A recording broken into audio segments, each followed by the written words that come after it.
Okay, thanks for coming today. I'm going to talk about the Duchess of Malfi.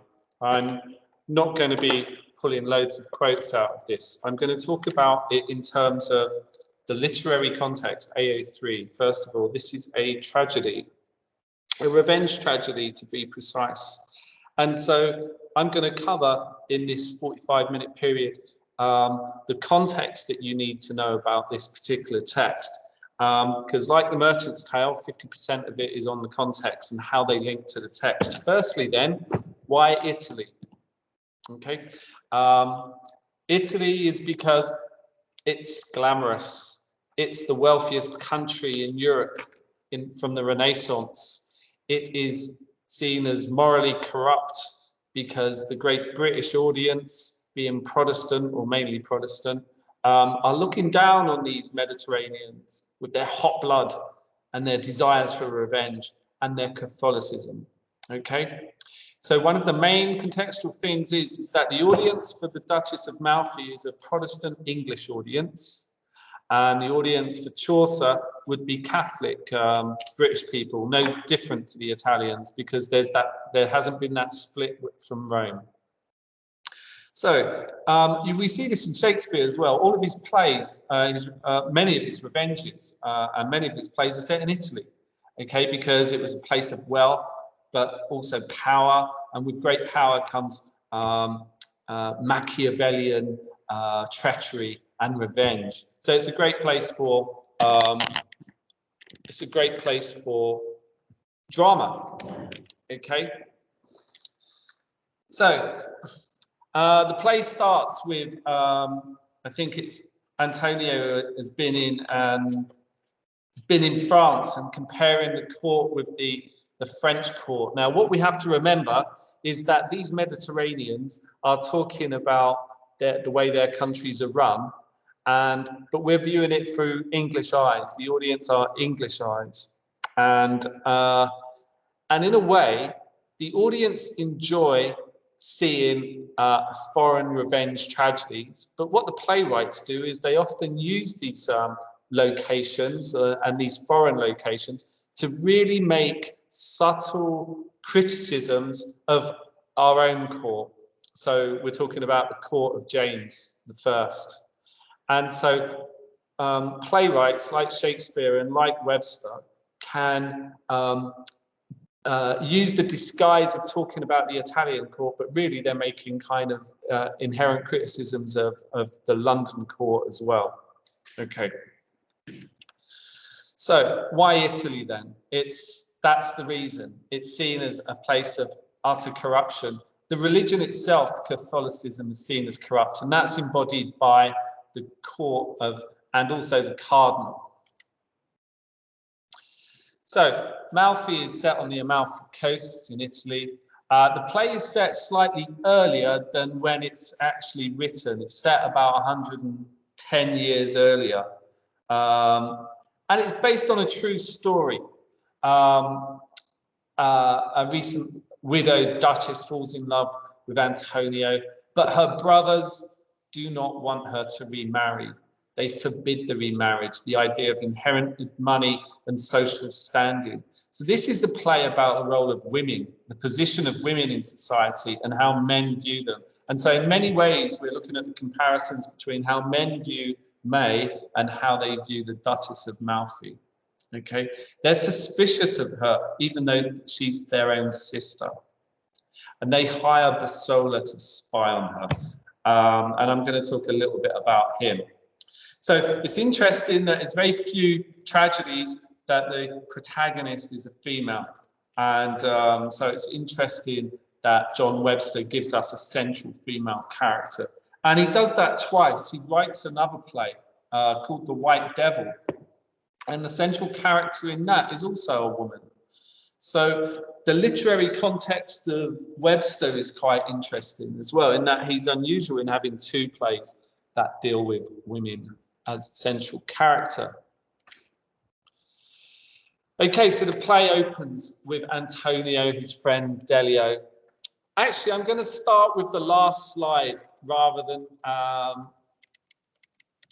the first one, and there's a reason for that. I found this useful when I was at university. My lecturer said all Shakespeare's plays, whether they're comedies or tragedies, have the same structure. And it's just that they either end in marriage or they end in death. And if you see the plays in this way, Shakespeare and Webster conform to the same structure of play. So Act 1, we have a disorder, a complication that leads to two different sides. So we have two brothers on one side and we have the Duchess of Malfi on the other. What she wants to do is get married and have love, don't we all? But her brothers want to keep her inheritance. They want to keep her a widow. They want to keep her reputation, as they see it, intact. And so we have disorder and complication, okay? And then that also is the case in comedies, like The Tempest, for instance. We have Caliban against Prospero. We also have Prospero is in disorder and has a complication in that he's been sent to an island. So there's two sides already vying to be with each other. Okay. So then we have the development of rivalry. And then in Act 3, we get a climax, a point of no return. So for instance, you probably read Macbeth. Macbeth kills Banquo in Act 3. It's the point of no return. There's no way this is going to end well. But in Act 3, in The Tempest, we also have the threat of death. So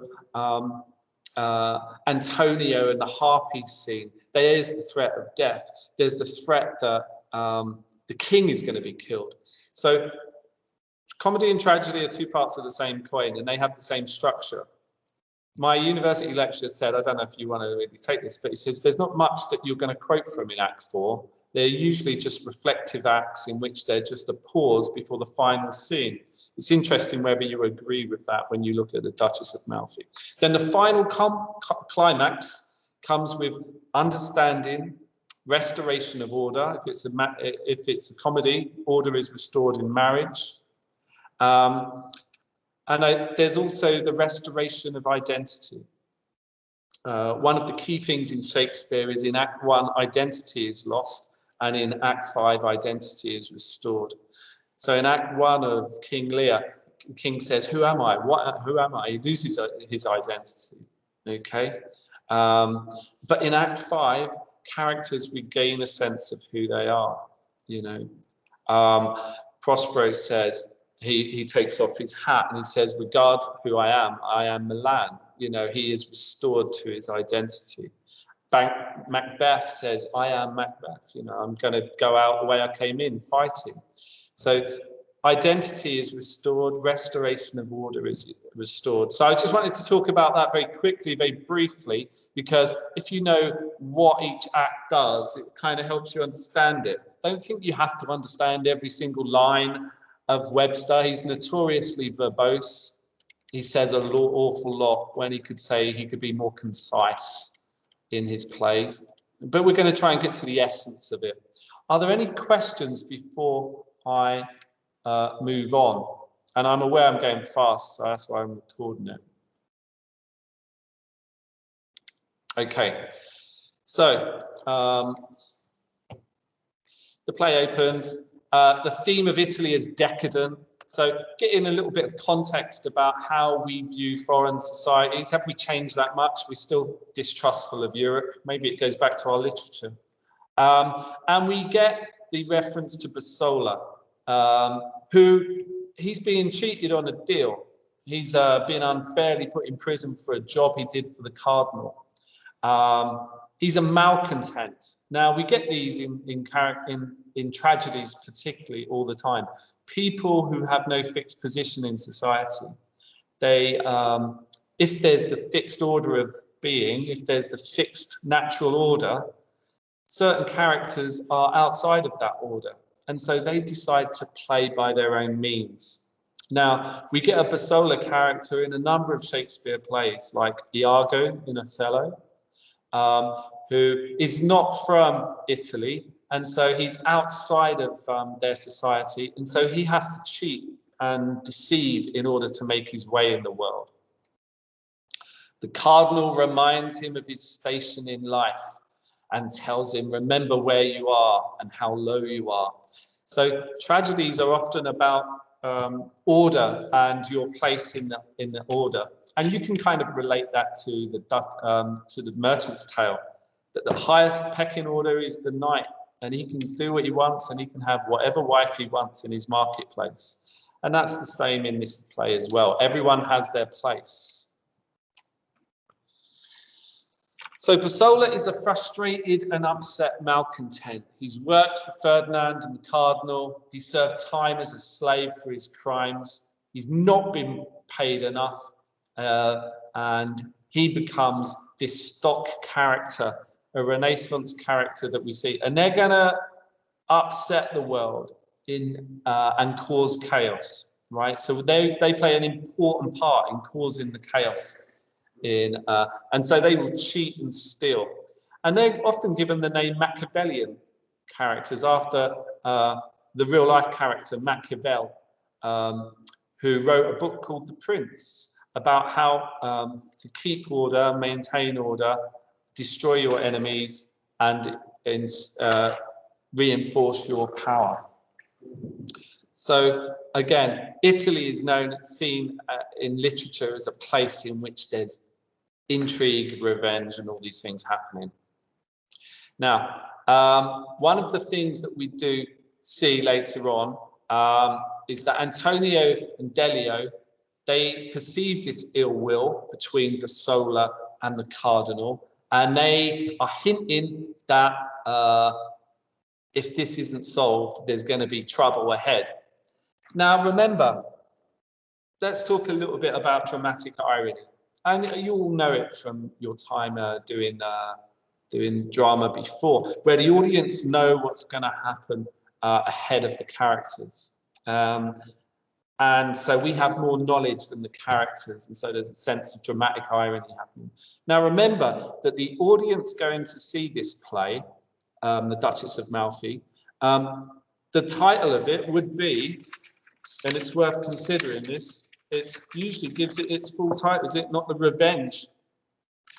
I don't know if they've got the title page in here. It's usually sometimes get the title page in here. It's, here we are, title page, you can see it. This would have been a poster at the court, and the tragedy of the Duchess of Malfi. So remember, we know what we're going to see before we know there's going to be death. Anyway, so there's dramatic irony even before the playwright creates it within the play. It's like going to see a horror film. You know what you're going to get. Okay. Now, one thing about the staging of this play, it's staged on the inside, right? So this is one of the first plays in which we've got dramatic lighting by candles, and Shakespeare didn't have that sort of system. It was all in the open air. So there's a degree of stagecraft comes to this play that you don't get in The Tempest. And because it's staged inside, the audience are a slightly higher level, higher wealth audience, because they would have had to pay more money for it. You wouldn't have had the groundlings paying a penny. It wouldn't be as rowdy. And so this is a play about the court, about the rich people and how they live their lives, and the hypocrisy of the rich people. And interestingly, the audience who would be watching it are also the rich. So it's really, Webster's giving them a play about themselves, even though they're English. Right, so the Cardinal, okay. What do we know about him? He's committed adultery. Basically, he's committed all of the 7 deadly sins. He's the personification of hypocrisy for a British audience, okay, who are deeply, deeply suspicious of Rome, and suspicious of the Pope, and suspicious of Catholicism. Remember 1605. Remember the 5th of November. You know, the Guy Fawkes plot was seen as a popish plot to destabilize and put a Catholic king on the throne. And all of our plays of this time are really kind of playing on this fear of Rome. But at the same time, they're highlighting the hypocrisy of our own society. Okay. So even the malcontent criticizes the Cardinal as a hypocrite. So you know that he's a villain to villains. His hypocrisy is foregrounded. Now this is important because in what he wants his sister to do and what he accuses his sister, the Duchess of Malfi, of being, he is himself. He's the massive hypocrite. And one of his other sins is worth thinking about, and you can relate this perhaps to January, is his pride in his own status. January has pride in his own sexual status, and he thinks he's a great lover and a great courtly lover and a great husband. The Cardinal takes pride in his own position. So there's a real hypocrisy about this geezer. Right. Sorry. Okay. Now, so the Act 1 is setting up the characters of this play. Right. Forgive me, I'm going fast. I see 25 minutes left. Ferdinand is an equally interesting character. I'm not going too much into the book, but he employs Bosola to spy on his sister. Morally dubious, we could say from the outset. Ferdinand is surrounded by sycophants. Now, playwrights will always use the technique of allowing the audience to interpret a character by the people he surrounds himself with. Okay, so Antonio and Sebastian in The Tempest, you know, the people, how they react with each other tells us a lot about what they're like. Okay, now Ferdinand is surrounded by sycophants, people who praise him for their own position as well. So their sycophants will never tell the truth. Sycophants will praise in order to gain importance and status. And so even the minor characters can be compared. So you might compare perhaps the sycophants around Ferdinand with Placebo, who calls January the most worthy Knicht when he isn't. Ferdinand knows it. He says, they take fire when I give fire. They laugh when I laugh. So Ferdinand is aware of the people around him. I imagine Donald Trump has sycophants around him as well, who laugh at his jokes as well. But that tells us something about the characters, perhaps. Now, one of the things about Ferdinand is, and these are the quotes that students always tie upon, and so I'm not going to go into them in too much detail. He's obsessed with his sister's sex life and her sexuality. And to the point where he imagines what she's doing and who she's doing it with, like with some thick-thighed oarsman. So he's got an unhealthy, possibly incestuous obsession with his sister's sexual appetite. Okay. Now, Ferdinand is also, tragedies are didactic, by the way. They're morally didactic. It's a word I learned at university, morally didactic. Didactic means they teach us something. They teach us about morals, and perhaps they teach us what morals not to have dramatically. And one of the things that Ferdinand suffers from is pride and hubris, possibly the same things, aren't they? Excessive pride. Okay, he can't believe his sister can love another man. Is there some warped self-pride in that? Okay, Act 1, Scene 2.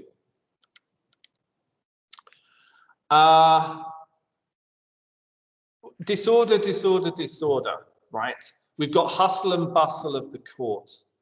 Ferdinand is perhaps based on the real-life King Ferdinand of Aragon. Aragon, I think, is in Spain, isn't it? If I'm not mistaken. But I need to look that up. January, remember, is in Padua. And so all of our texts, contextually, are obsessed with the wealthy of Italy. And Italy is seen as a place of high wealth and, as a result, high corruption. But Ferdinand talks about another character, Antonio. Now, Antonio pretty quickly is seen as a good guy, okay? He's won at a jousting tournament, so he's physically brave and he's physically strong.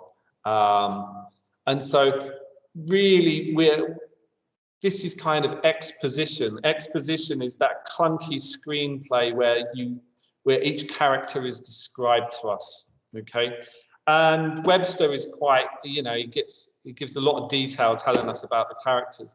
But I think just knowing what are the stock characteristics of your character?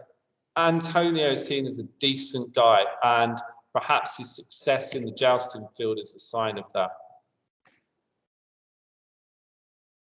So the Cardinal, the Duchess, and Cariola enter, and Antonio describes them for Delio. It's clear he has very little respect for Ferdinand and the Cardinal. So it's kind of reinforcing the two sides that we talked about.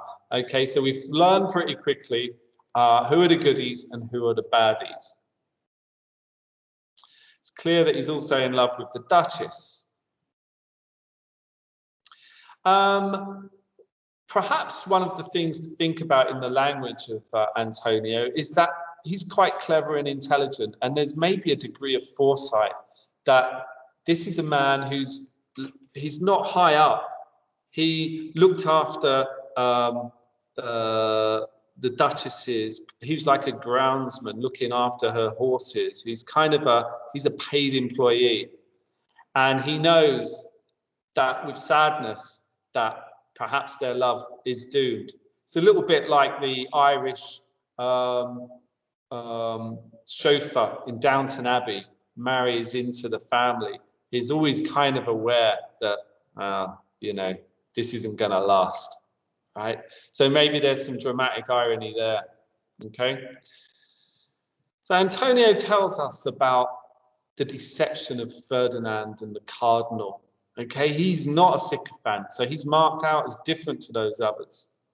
And he's forced into deception by agreeing to marry out of his social circle.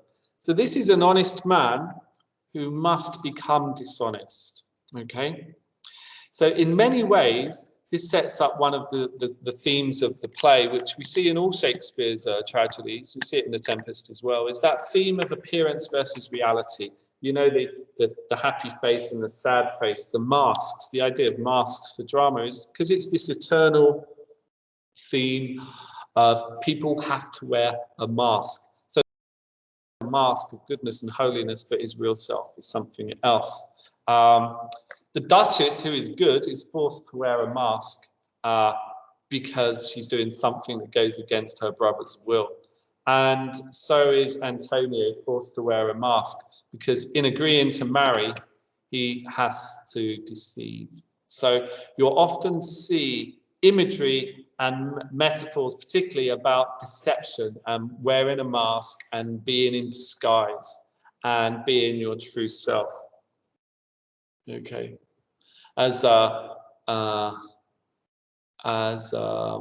Surely some more test be made of my metal, says Macbeth. Okay, so Act 1, Scene 2. Antonio's impressed at court. He's humble. He's witty. He's respectable in his performances. But Ferdinand has noticed him as a coming man or a new prince, but has not made the connection to the Duchess. But as we know that Ferdinand is not suffers from pride and hubris, how much is he going to accept, this new man, this new prince? This already foreshadows for the audience, bloodthirsty, waiting for death. It's already dramatic irony. We know that Ferdinand is not going to put up with this man. Okay, it's particularly once he finds out perhaps that he's going to marry his sister. So she decides to marry Antonio, and she instructs her maid Cariola to invite him to her bedchamber. Right now, people often overlook Cariola, but if you get a question about women, there's we've got three very interesting women in the story. We've got the Duchess, obviously, Cariola, and also the other lady who is the Julia, I think, is involved with the Cardinal. All of them are accused of deception, and all of them do deceive. And that's something that you can refer to the deception of women that you've just been looking at in your mock for The Merchant's Tale. But Cariola deceives out of loyalty. Okay, so if you do get a question on deception, some women deceive out of loyalty. whereas some people are deceptive because they're devious. Okay, so let's have just a quick word about Bosola, just as a recap. The malcontent, this is Machiavelli here, on which his name is, the malcontent is an outsider. They're not like everyone else. They work on their medicine. They're incredulous fools, get caught. So they have an ability with language to deceive. And they do it for self-improvement. They do it to rise up in the world, because no one's going to give them their place in the world. And they are utterly, utterly amoral. Okay? They are utterly, they don't care about the price they pay or what the price other people pay for their ambition. But interestingly, as you follow through with this story, is to think about whether Bosola is completely selfish in his actions. Maybe Webster is showing us characters have the ability to change, but that's for other acts. At the moment in Act 1, he is purely the malcontent. Right. So the Duchess, she's forced to deceive. Why? She marries for love, and she makes a great speech about love, and I'll talk about Soliloquies a bit later. But she says, you know, why should I be a statue made of porcelain? Surely just because I'm a duchess, I should love too. I'm reminded of Lady Diana Spencer in The Crown as I read this. You know, that the Duchess, all she's asking for is love. Okay, but as a result, she's forced to deceive. Now, you could also say that there's a certain degree of pride in defying her brothers. She's choosing someone that she knows her brothers are just not going to accept. Okay, so maybe there's pride at stake here that you can see. But she's certainly seen as pure and noble in her intentions, or is she? So pride, pure and noble. There's shades of grey perhaps, but she's definitely in Act 1 seen as acting out of love, which is always a good thing. Or is it? The court, remember I said earlier, would be quite wealthy people. And they know what's expected of rich women. Even the royalty were not expected to marry for love. That was for the working classes. Okay? The rich had to marry to ensure the wealth of the family and marry well. Now, the audience of John Webster may be seeing in her some kind of foolish, prideful defiance. Okay, so think about how audiences at the time might see a character perhaps differently to our notions of romantic love, and that marrying just for love, it's just all that's important. Maybe there's a question mark over that. But she's willing to defy society's norms. She's willing to not follow the rules. She embraces the chaos in some degree because she knows full well that she's defying society's views. And so maybe that audience might see her slightly differently. Okay. Why is it a shocking and bold move for the Duchess to invite Antonio into her bedchamber? Well, he's not her class. Even Shakespeare doesn't have duchesses marrying below them. Miranda says, "I am someone's daughter. I am a duke's daughter. I am a gentleman's daughter." She was that Pride and Prejudice. She's not a slave. Ferdinand marries a princess.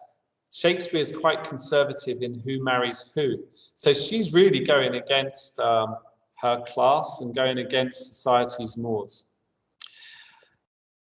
She takes quite a strong role in the bedroom. Okay, maybe you could compare that with the passive way that May is taken by January, but May takes a very assertive role up in the pear tree.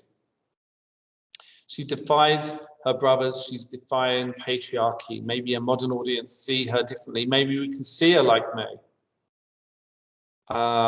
This marriage will be viewed as stemming from lust. Okay, she doesn't have to marry. She has a child. If she didn't have a child, she might have to marry in the eyes of society in order to have an heir. But she already has an heir. So why does she do it? So think about the context around her decision to defy society's mores.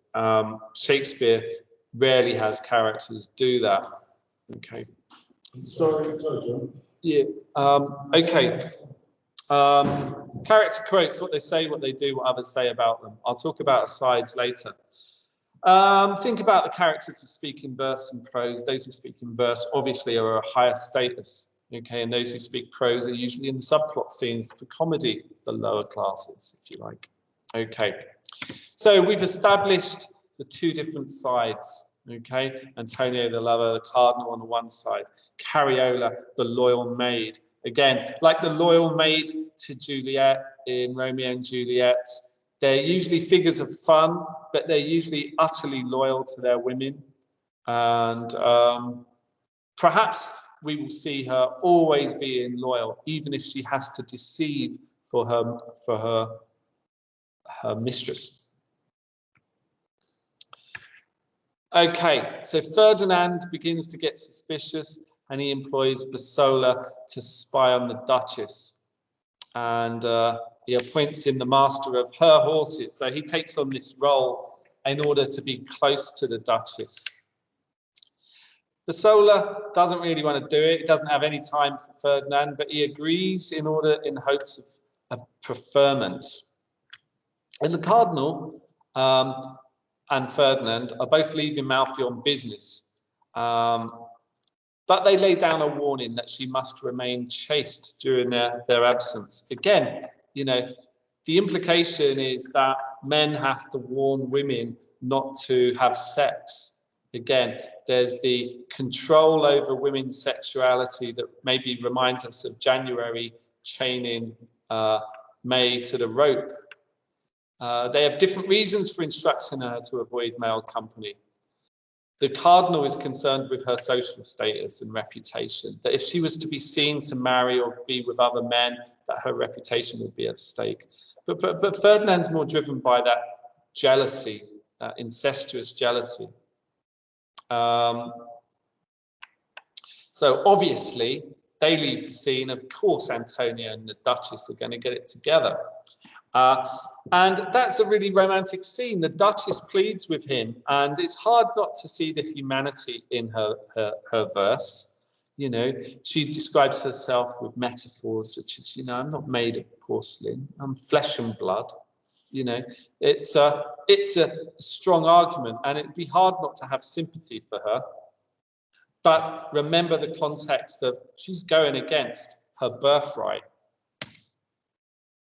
Okay, 8 minutes left. Cariola is behind the arras, behind the curtains, as the Duchess woos Antonio. The Duchess is taking on the strong hand here. You know, in the same way you could compare perhaps the romantic language here with the way that Chaucer takes away the romance when talking about the characters up in the tree, May and Damien, and in he throng, you know, very crude description of the sexual acts, is a contrast here to Duchess, in which, you know, a drama theatre to a court is shown, you know, it has all that kind of air of romance and courtly love. This story has that element of courtly love to it as well. It's the love triangle. Antonio, the obstacles being class and her brothers to true love, you know. So this is still in the realm of courtly love, which is something that Chaucer parodies in the Duchess in Canterbury Tales. Of course, courtly love romance is seen in The Tempest as well. You'll be aware of it. So she's flesh and blood. She's not made of alabaster or alabaster. Is that like plaster? Like what a statue is made of? Antonio fears and objections. He's aware of what she's doing. He fears her brothers, her status. He's not going into it blinded by this, but she seems to dismiss what are his natural fears and objections. Why does she do it? Is it out of pride? The presence of Cariola as a witness means the couple can be seen as almost married there and then by pronouncing themselves man and wife. She's like the third party to this, so it's almost like a wedding scene. This scene here, and as it's a wedding scene, it's perhaps the point of no return. We know that this is going to end badly. Okay, so they spend the night together, which is implied. Cariola sounds a note of caution and pity for her mistress, fearing that this decision is madness. So we do have characters who keep their feet on the ground and reinforce to the audience, and perhaps reinforce to the audience, what is the right thing to do. These are characters who got carried away. And again, it's set in Italy, where emotions run wild and people are expected to run away. These are the preconceived prejudices of the British audience. Okay. I think the Duchess has some really interesting speeches, and they're worth considering. Some of the speeches are soliloquies and some are, but the soliloquy obviously is where they're alone and they're thinking about what they're going to do. And we get soliloquies from Bosola, we get soliloquies from Ferdinand in this play, we get soliloquies from the Duchess, and also from the Cardinal. One of the things to think about when one of the main characters are on their own and they give out a speech, a soliloquy, it will be in verse, okay? And it will do one of four things. And if you know what those four things are, you can more easily understand it. They will tell us what they're going to do. Here is my plan, okay? This is what I'm going to do, okay? Or number two, they will tell us their inner conflicts. So number one might be early in the play. You'll get a soliloquy where they're just basically giving us their plan over the king. Must I ride if I want to be king? Shall I do it? Shall I kill him? Yeah, this is what I must do. But they will also sometimes give us their inner conflicts. So Hamlet, to be or not to be? Shall I kill myself or carry on? Shall I take revenge or leave it? A character's inner conflicts. Shall I kill the king or shall I not? He's been good to me. What should I do? Then you get soliloquies perhaps later in the play, usually in Act 3 or Act 4, sometimes in Act 5, where all of the things that they've done, a character comes to some sense of a world of disorder and chaos. Macbeth says in Act 5, for instance, the world is a play. It's just we come on, we play our part, we rage and say our lines, and then we're off, exit. That's all. Means nothing. Prospero does the same thing when he talks about this world. Claudio talks about the world, just, what is death? It's just a sleep. So sometimes characters comment on the world of disorder and chaos, and that usually is around the most chaotic time, perhaps Act 3s. You'll see soliloquies like that, usually because there's been a death that leads to the final scene. And number 4, characters' final awareness of their faults and mistakes. These are purely also going to be in Act 5. Okay, what have I done? What was it all about? Who am I? I know who I really am. This is all my fault. So these are kind of important moments of restoration of identity soliloquies, and you get those in Act 5. Okay, so be aware of which acts you'll get in soliloquies and what generally they're doing, because they always do the same things. So we've looked at deception in Act 1. We've looked at the division of two different sides. Cariola is deceiving her by being behind the curtains, but she's also in some ways reinforcing this as a marriage. We've looked at the actions of the various characters that show us two distinctly different acts. While I haven't looked at Bosola's speeches, because I'm not going to have time, in many ways, Bosola comments on the world in which he lives. He is a malcontent and he is practicing deception, but Bosola is very interesting as a character himself because he can see the hypocrisy and deception of himself, but he can also see the hypocrisy and deception of those around him as well.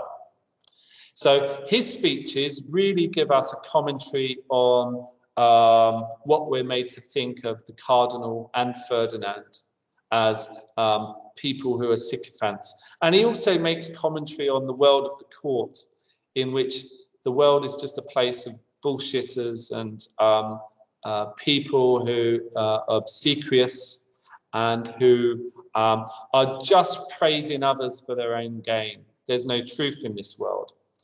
And ironically, the truth comes out of the person who practices untruthfulness, really. So it's kind of an interesting paradox that the most untrustworthy characters sometimes say the most trustworthy things.